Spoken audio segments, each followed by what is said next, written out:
Ito na nga mga kabarsol, si Rey na sikat na young actress na power trip ang peg. Sa isa ring famous singer-actor na nalilink sa kanya, ang abats kasi nitong si young actress ay i-deny si singer-actor pag may nabebetan itong bagong lalaki. Ang say naman ni singer-actor ay sinasakyan na lang niya ang trip nitong si famous young actress. Pero, bet niya rin sanang i-pursue sa totohanan, kaya lang may pagka-childish umano ito.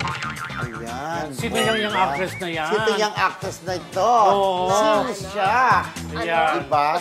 Sino siya? Anong clue? Ang clue, maganda siya. Ay, Grabe grabe na maganda, lang. ah. At may pangalan na rin naman. Eh, sinabi na sikat dun eh. Oh. Siyempre, bonggang-bongga. At ang singer-actor naman ay magaling kumanta. Ay, Bilang singer isang na, singer na eh. Pero may singer na hindi magaling kumanta. Oh, singer-singeran nga, Oh, di ba? sige, sino-sinong mga yan? Ay! Yun lang. Nakalimutan ko po. Ah. Parang mayor, ikaw ba yan? Diba? Anyway, hula-hula na lang. Sawa na po, sitong tinutukoy namin mga class.